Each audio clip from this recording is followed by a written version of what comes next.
This episode is brought to you by the Colfax Avenue Business Improvement District. Looking for fun that's a little less fancy and a lot more Colfax? Even during VRT construction, your favorite street is bringing the vibes, food, fun, and unforgettable events. Show your love by visiting Colfax businesses or joining this spring for the Krabby for Colfax Seafood Boil fundraiser, the first annual Apothecary Tour, Big Wigs Bar Crawl, and the Colfax Avenue Community Cleanup. Support the places that make Denver, Denver. I mean, I love the people of Colfax. My favorite guy in a bathrobe, wig, cigar. So look, maybe I'll see him there. I'd love to see him there. That's what makes Colfax Colfax. You don't know who you're going to see. Colfax is always open, always authentic, and always worth the trip. Get all the event details and sign up at colfaxav.com. That's colfaxav.com. Today on CityCast Denver. Sobriety is such a heavy word, but it doesn't have to be. This week, I'm celebrating my sweet 16 years of sobriety, and I gotta say, I'm stoked. Denver's become a pretty great place to be social and not drink, and I want to celebrate. To mark the occasion, I called up friend of the show, artistic director at the Sie Film Center, and fellow non-drinker Keith Garcia, to talk about how we enjoy ourselves in adult spaces without the booze. Today is Wednesday, July 20th, 2022. I'm Bree Davies, and this is CityCast Denver.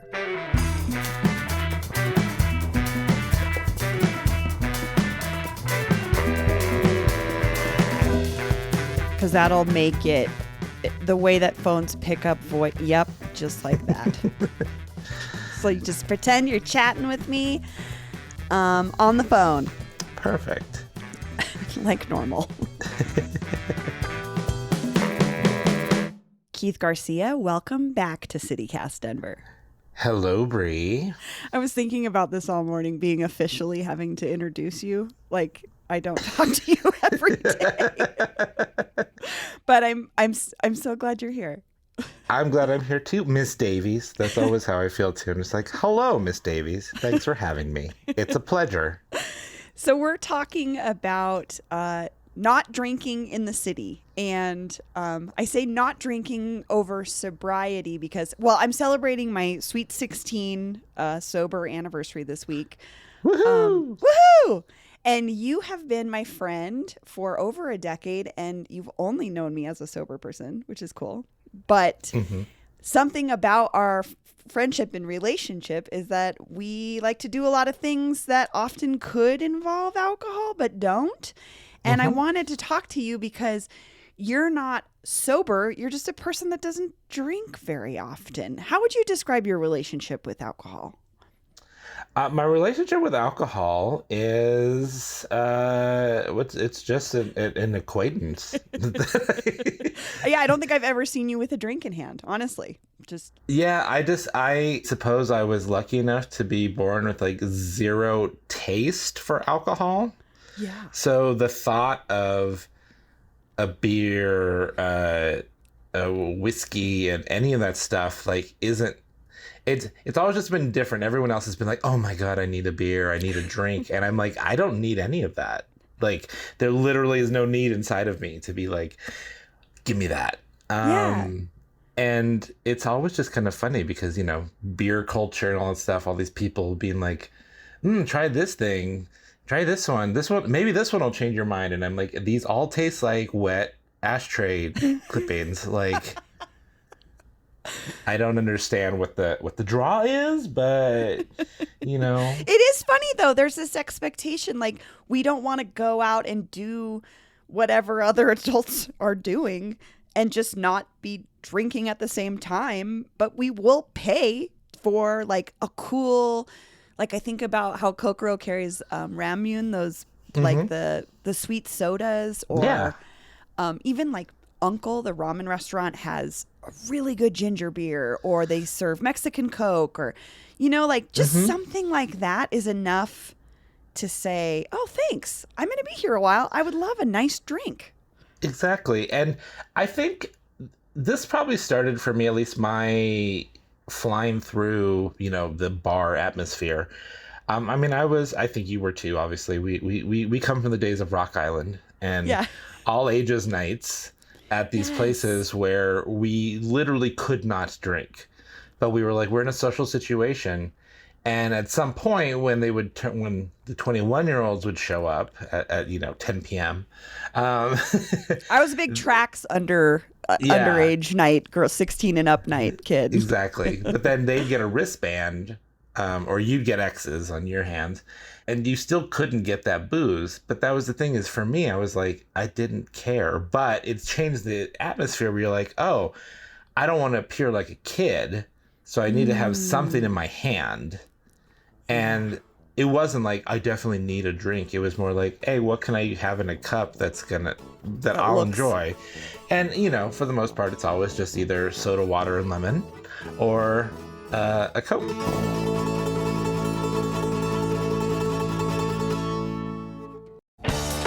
Still getting around to that fix on your car?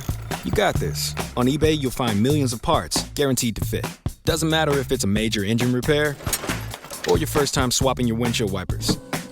eBay has that part you need, ready to click perfectly into place for changes big and small.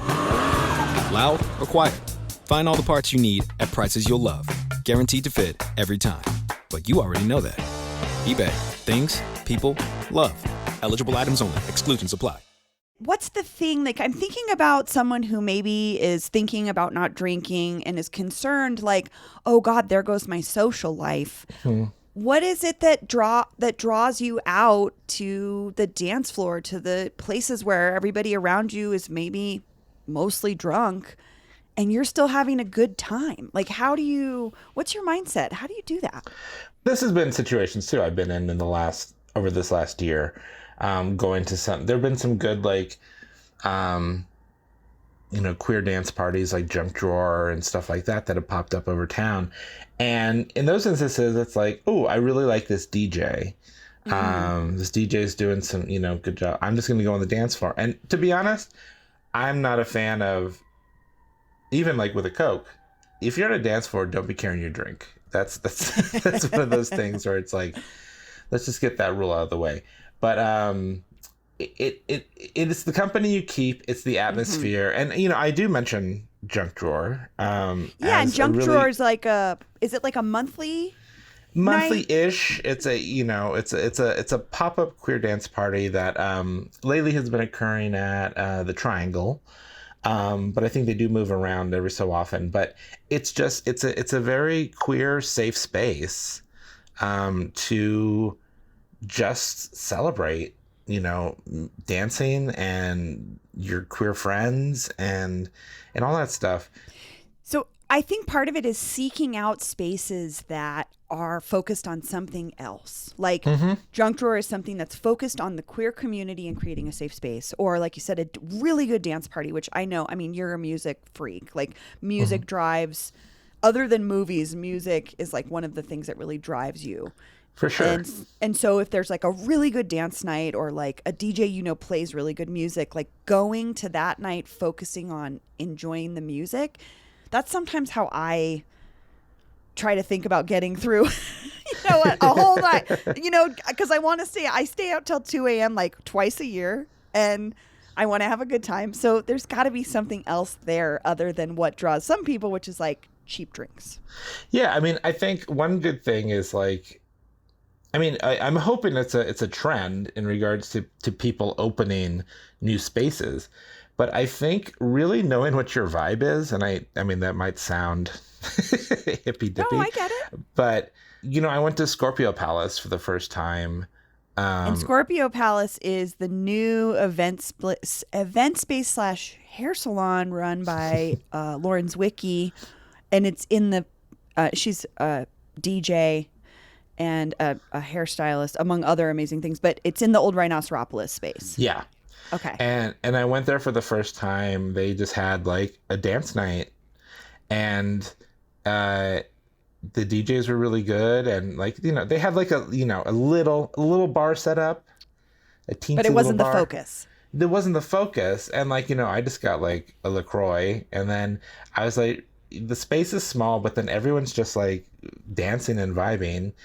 And I was like, you know what? This music's really good. I'm just going to dance. And that was a really, before I knew it, I was like, I've been dancing for like an hour straight. Well, and speaking of that, so you brought up Scorpio Palace, which is a newer space in Denver, and I've known Lauren for a long time. But you know, Keith, you and I have been going out in Denver for a long time, and I can remember a time a decade ago when I would walk into a brewery and say, "Hey, could you have a drink that's not beer?"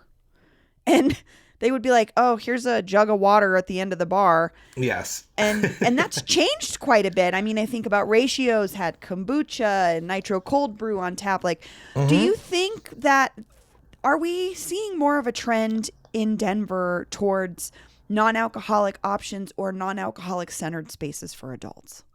I think it's coming. Okay. I think it's no pun intended, brewing.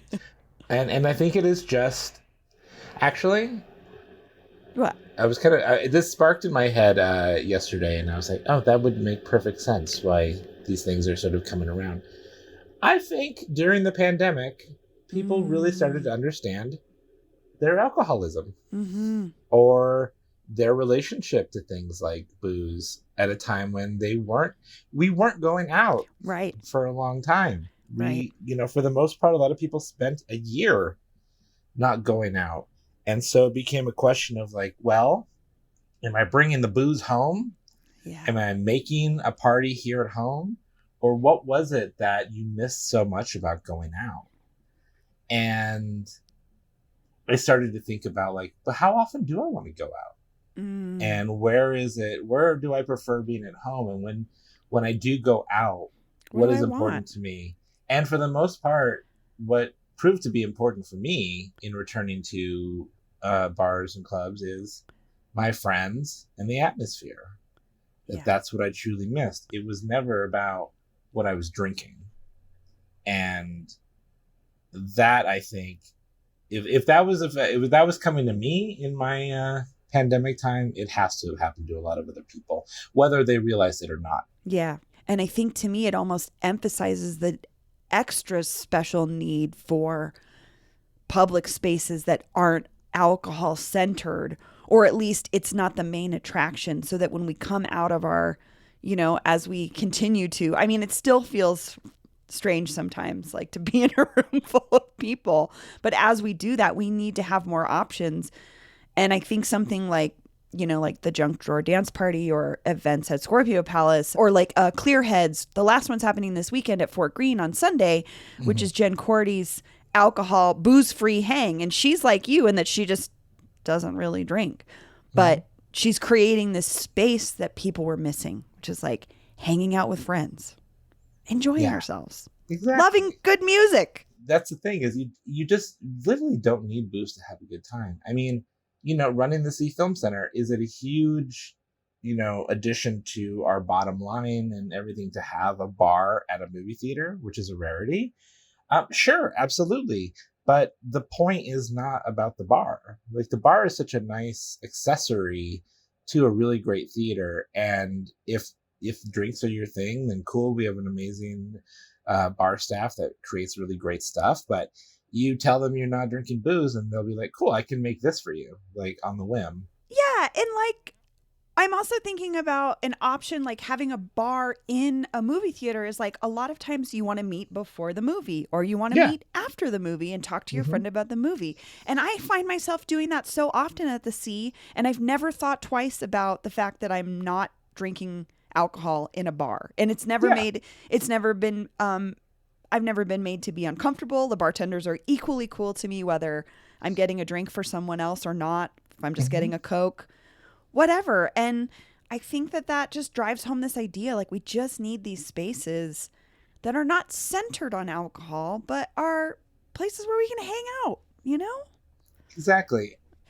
Well, and one other thing I want to just like kind of recommend to folks that you and I do already, which is like tap into the things that you loved to do as a teenager before alcohol was the main driver of social stuff. So like you and I we love to like cruise, right? We love to get in the car, cruise around, go to Sonic, get a dessert, sit in a park, You know what I mean? Watch the sunset, just talk. And like, don't forget how fun that kind of stuff is. Because you and I do that fairly often. Yes. Listen to good music together, like. Exactly. I mean, I'm going to be 45 next month. And I love that I still do the things at 45 that I was doing happily at 16. Totally. Same. My favorite things in the whole world. Exactly. Cruising with my friends, listening to good music and eating candy or, enjoying a shake from our girl Cher Bear at the Sonic on Sheridan. Shout out to Cher Bear. Yeah, I mean, I'm glad that being an adult doesn't mean having to let go of those things that like spark the best memories in you when you were younger. And this goes for amazing memories of, going to Shebop at Snake Pit and things like that, where it was like, going to Sarah T's No BS dance party. Yeah, or whatever Jason Heller was throwing off the wall at High Dive and other places. Oh, you're right. These memories are about the music. Exactly. And I have these memories because I wasn't on the floor, passed out. I was having a good time and watching all this stuff go down and participating. I was on the floor and I was also getting kicked out of the bar. So I'm glad you have those memories. But we're making new ones. Keith, thank you so much. This was so fun. Yay. Thank you for having me. As always, my dear. Oh, and I wanted to give a quick shout out to some of my fave places with out-of-this-world mocktail menus, like Cuba Cuba, which has stellar booze-free mojitos if you like fruity, minty, fizzy concoctions. If you want to feel extra fancy, the Speakeasy Williams & Graham has what it calls temperance drinks, like the Passionate Earl, which is made with Earl Grey iced tea, green apple syrup, passion fruit, lime, and mint. Yum! And here's what else Denverites are talking about.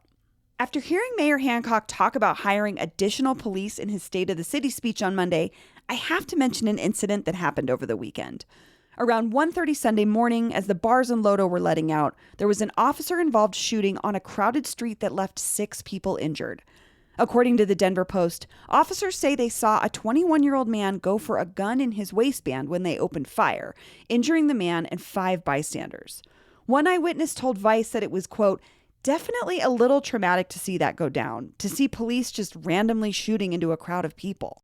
A police investigation into the incident is ongoing, and I know reporters are looking into this too. I saw on Twitter yesterday that Elise Schmelzer at the Denver Post was denied an open records request for the Halo Cam and Body Cam video footage from the incident. We'll be talking more about this one for sure. And in some good news, Denverite reports that the Regis neighborhood is the latest community to be rezoned for ADUs. ADUs, also known as accessory dwelling units, carriage houses, or granny flats, can now be built in the North Denver neighborhood without having to jump through all the rezoning hoops. If you live in Regis and have dreamed of building housing literally in your own backyard, now is the time. That's all for today here on CityCast Denver. If you enjoyed the show, why not take a minute to tell a friend about us? Rate the show wherever you get your podcasts and subscribe to our morning newsletter. We'll be back tomorrow morning with more news from around the city. See you later.